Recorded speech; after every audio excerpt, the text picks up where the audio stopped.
आज हम आपको ऐसी 4 बहनों की कहानी सुनाने जा रहे हैं जिनमें से 3 बहनें पैसे वाली होती हैं। कोई सर्विस करती, कोई कुछ करता, कोई कुछ करता है।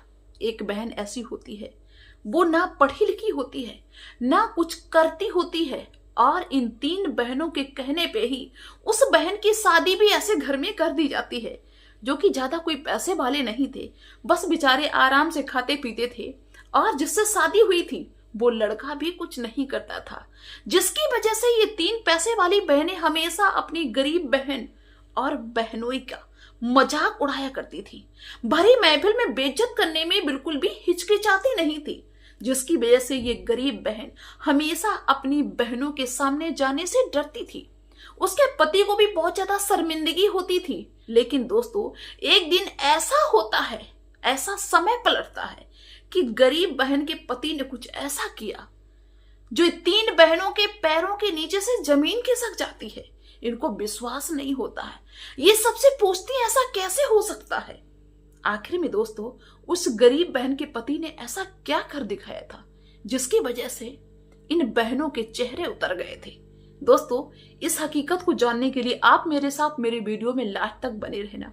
आप सभी का बहुत बहुत स्वागत है मेरे YouTube चैनल में एक और नए वीडियो में। दोस्तों, ये कहानी एक ऐसे परिवार की है जिस परिवार में 7 सदस्य थे, माता पिता और 5 बच्चे। 5 बच्चों में 4 बेटियां थीं और 1 बेटा था। बेटियां सारी बड़ी थीं, बेटा सबसे छोटा था।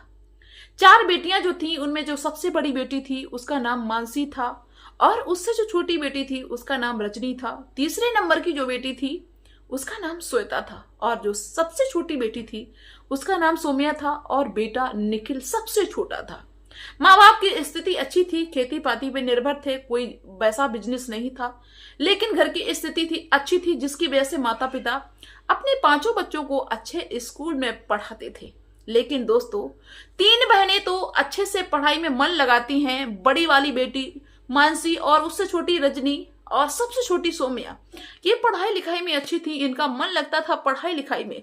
लेकिन जो तीसरे नंबर की बेटी थी जिसका नाम था श्वेता, उसका पढ़ाई में मन नहीं लगता था। एक वक्त ऐसा आता है कि इन बच्चों के जो पिताजी थे उनको एक ऐसी बीमारी लग जाती है जिसके चलते इनके पास में जो भी जमा पूंजी होती है वो सारी उनके इलाज में खत्म हो जाती है, और वो भी इस दुनिया को छोड़ के चले जाते हैं। अब बच्चों की सारी रिस्पॉन्सिबिलिटी बच्चों की माँ पे आ चुकी थी। माँ पूरी कोशिश करती है कि अपने बच्चों की पढ़ाई लिखाई में कोई भी विघ्न बाधा न आने दें, और हर संभव प्रयास करती, कोशिश करती। लेकिन उन्होंने अपनी बेटी जो श्वेता थी उसकी पढ़ाई बंद करवा दी थी।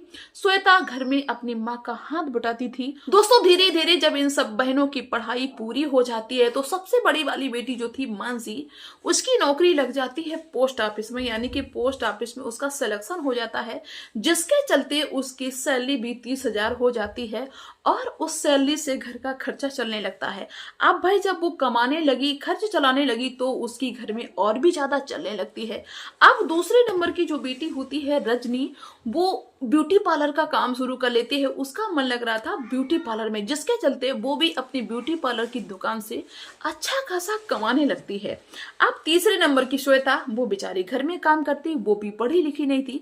और चौथे नंबर की जो बेटी थी सौम्या, वो भी दिन रात मेहनत करती थी, और बड़ी वाली बहनें भी उसकी हेल्प करती थी, कभी फीस में, किताबों में, जिसके चलते उसकी भी पढ़ाई अच्छी हो जाती है, और वो प्राइमरी की अध्यापिका बन जाती है। जिसके चलते दोस्तों, तीनों बहनें कार्यरत थी, कमाने लगती हैं, सेल्फ डिपेंड हो जाती हैं, घर को भी चलाती हैं।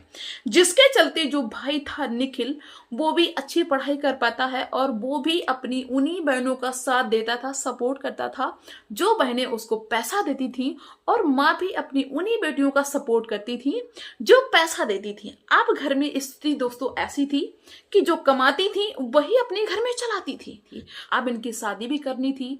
माँ सबसे बड़ी वाली बेटी मानसी से कहती है कि मानसी, अब तुम शादी करो क्योंकि तुम्हारा नंबर है शादी का। तो मानसी कहने लगती कि माँ, हम तो खुद सेल्फ डिपेंड हैं, मेरी शादी की चिंता क्यों करती हो। दूसरी वाली बहन रजनी की, तो रजनी कहती है कि हम खुद कमाते हैं, हम अभी शादी नहीं करेंगे, क्योंकि दोस्तों उन बहनों ने बताया कि हम अपने पसंद के लड़के से शादी करना चाहते हैं, और जिसे शादी करना चाहते हैं वो अभी 1-2 साल बाद शादी करेंगे, क्योंकि उनके भाई बहन शादी के योग हैं।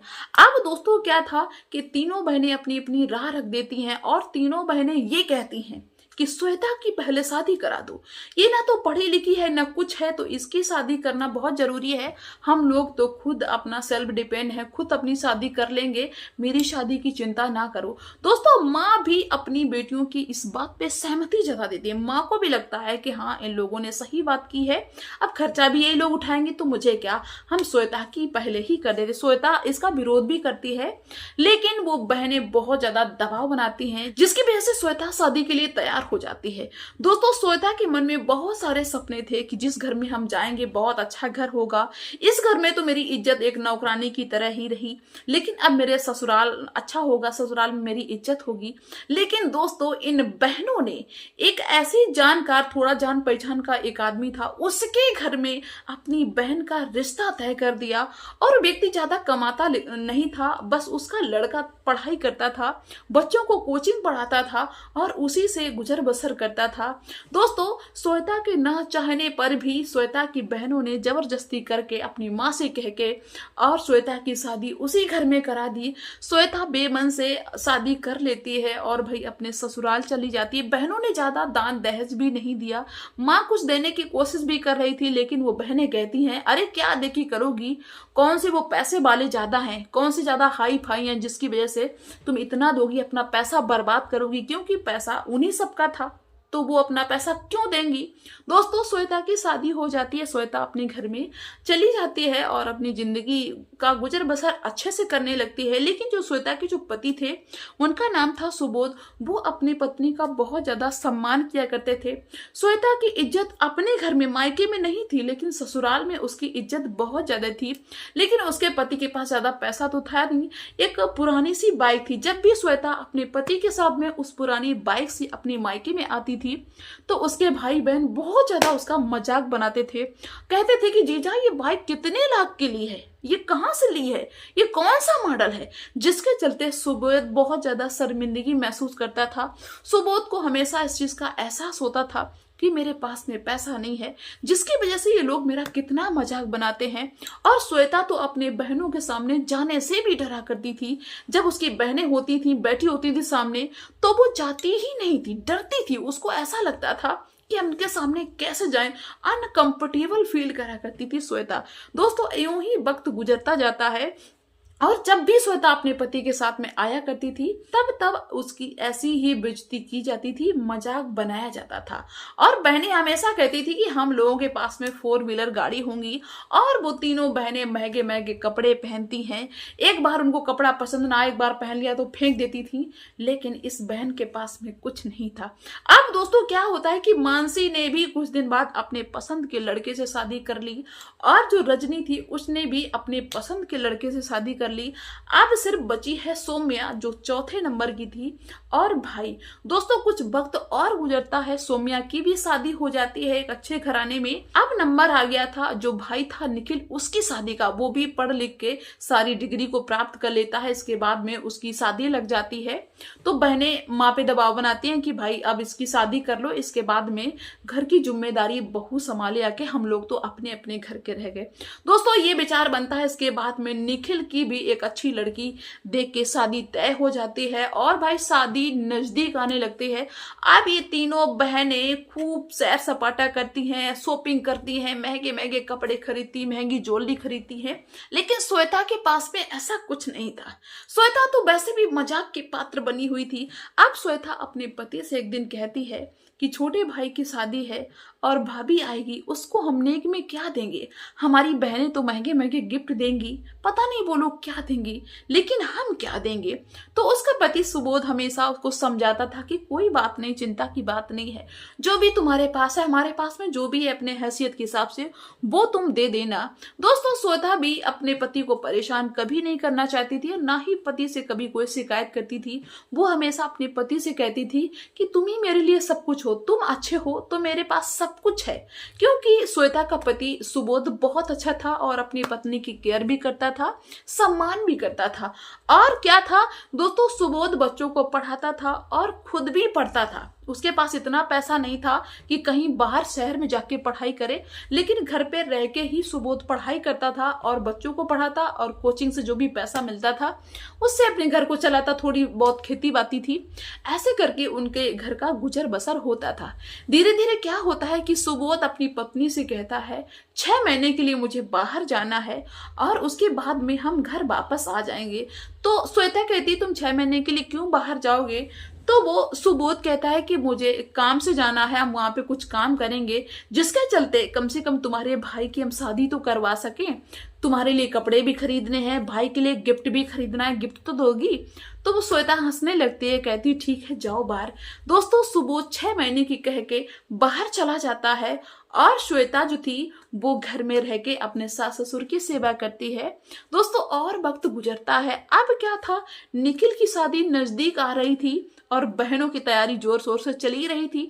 अब क्या था, जब शादी के 4 दिन रह जाते हैं, सुबोध घर में नहीं था इसलिए श्वेता गई नहीं थी। जब शादी के 4 दिन रह जाते हैं तो श्वेता की जो 3 बहनें थी और निखिल, ये सब के सब श्वेता के पास में फोन करे जा रहे। कोई कहता है कि अरे श्वेता जल्दी आओ, कोई कहता है श्वेता जल्दी आओ, टाइम क्यों लगा रही हो। अब श्वेता को लग रहा कि हमें लगता है कि मेरी बहनें बदल गई हैं, देखो इनको मेरी कितनी चिंता है, बराबर फोन किए जा रही। अरे फालतू में हम टेंशन कर रहे थे कि मेरी बहनें गलत हैं, मेरी बहनें कितनी अच्छी हैं। कभी मानसी फोन कर देती, कभी सौम्या फोन कर देती, कभी रजनी फोन कर देती, कभी निखिल फोन कर देता। ऐसे करके दोस्तों इनके बराबर फोन आ रहे थे। दोस्तों श्वेता अपने पति से पूछती है और उसके पति कह देते हैं ठीक है तुम चली जाओ, बाद भी हम आ जाएंगे, हमें टाइम मिलेगा, छुट्टी मिलेगी तो हम आने की कोशिश करेंगे, वरना तुम चली जाओ। श्वेता अपने पति से और सास ससुर से पूछ के अपने मायके में जाती है। श्वेता के मन में बहुत सारे सपने, बहुत सारी उम्मीदें कि अब की बार मेरा बहुत सम्मान होगा, मेरी बहनें कितने इज्जत से मुझे बुला रही हैं, फोन कर करके परेशान किए हैं।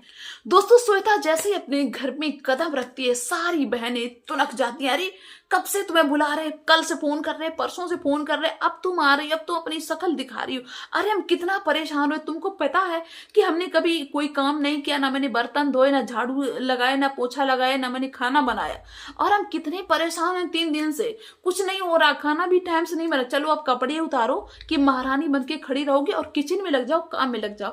दोस्तों श्वेता के जो सपने थे कि हाँ मेरी बहनें मुझे इज्जत करेंगी अब की बार, वो सारे सपने टूट गए। अब श्वेता समझ चुकी थी कि ये इसलिए मुझे बुला रही थी क्योंकि यहाँ पे कोई ना खाना बनाने वाला था, ना कोई बर्तन धोने वाला था, इसलिए ये मुझे बुला रही थी। फिर भी श्वेता कुछ नहीं कहती है। श्वेता अपने कपड़ों को चेंज करती है और किचन में लग जाती है, और वहां पे बारात में जितने भी काम होते हैं श्वेता सब कुछ देखती है।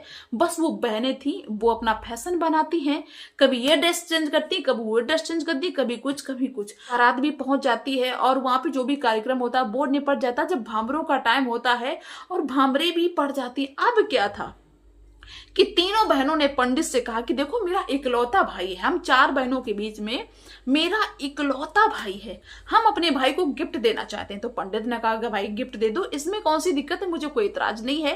दोस्तों तीनों बहनें बारी बारी से अपने भाई को अंगूठी गिफ्ट करती हैं शादी के उपहार में। भाभी को कुछ नहीं, भाई को गिफ्ट करती हैं। सभी लोग तमाशा देखते हैं और तीनों अंगूठी गिफ्ट करने के बाद में हट जाती हैं। अब पंडित जी कहते हैं कि तुम तो कह रही मेरी 4 बहनें, 1 बहन का।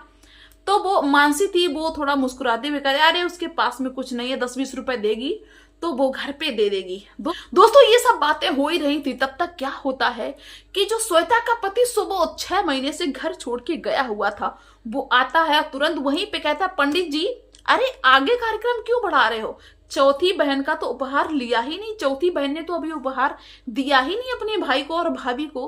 दोस्तों सभी लोग चौंक जाते हैं, बहनें भी चौंक जाती है और थोड़ा मुस्कुराती है एक दूसरे की तरफ देख के, अच्छा ये कौन सा गिफ्ट लाया होगा। तब दोस्तों वो जो सुबोध था वो एक लिफाफा जैसा निकालता है और अपनी पत्नी को देता है, श्वेता को, और श्वेता से कहता है कि श्वेता लो अपने भैया और भाभी को उपहार नहीं दोगे। श्वेता को कुछ भी समझ में नहीं आता है। श्वेता कहती ठीक है। श्वेता उस लिफाफे को लेके अपने भैया और भाभी दोनों के हाथों में रखने लगती है। अब सभी लोग चौंक गए कि भैया इस लिफाफे में क्या।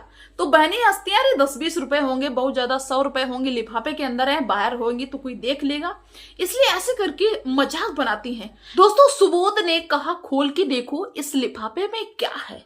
जब निखिल ने खोल के देखा तो निखिल हैरान रह गया। उसकी बहनें भी आश्चर्यचकित होती कि ऐसा क्या इस लिफाफे में है जो निखिल चौंक गया। निखिल ने अपनी बहनों को भी दिखाया तो बहनों के भी पैरों के नीचे से जमीन खिसक गई। आखिर में दोस्तों उस लिफाफे में क्या था? उस लिफाफे में हनीमून ट्रिप का प्लान था, वीजा था, वो भी 10 दिन के लिए, वो भी अमेरिका में, जिसके लिए सुबोध ने अच्छी खासी रकम पे की थी।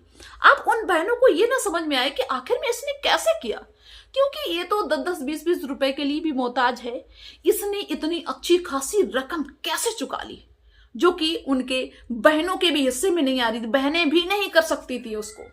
अब उनको समझ में आए, लेकिन ये बात श्वेता को भी समझ में नहीं आ रही थी। तब दोस्तों सुबोध ने अपने बारे में और ये कैसे किया इसके बारे में भी बताया तो सब हैरान रह गए, क्योंकि सुबोध इनकम टैक्स विभाग का अधिकारी बन चुका था, अफसर बन चुका था।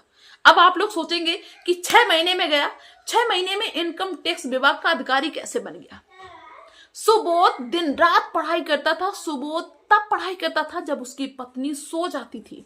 रात में उठ उठ के पढ़ाई करता था, क्योंकि सुबोध को वो बेइज्जती हमेशा महसूस होती थी जो उसकी सालियां करती थी, जो उसका साला करता था, जो मजाक का पात्र बनता था। वो चीज उसे सोने नहीं देती थी। वो अपना दर्द श्वेता को नहीं बताता था। श्वेता जब सो जाती थी तो वो पढ़ाई करना शुरू कर देता था और 6 महीने के लिए चला गया था, क्योंकि उसी दौरान उसका इंटरव्यू वगैरह सब कुछ होना था और वो सब में सिलेक्ट हो चुका था और वो इनकम टैक्स का ऑफिसर बन चुका था, जिसके चलते उसके पास में अच्छे अच्छे लोग आने लगे, अच्छे अच्छे लोग उसको सलाम करने लगे। दोस्तों जब ये हकीकत वो बहनें सुनती हैं तो उनका मुंह खुला का खुला रह जाता है और वो सुबोध कहता है कि शायद है कि मैं इतना बड़ा आदमी नहीं बनता अगर तुम लोगों ने बेइज्जती ना की होती, क्योंकि तुम लोगों को ऐसा लगता है कि जिसके पास पैसा होता है उसी की इज्जत होती है, जिसके पास पैसा नहीं होता है उसकी कोई इज्जत नहीं होती है। अब ये सुन के तो बहनें हैरान थी। अब दूसरी बात ये होती है कि सुबोध अपनी पत्नी श्वेता का बहुत सम्मान करता था।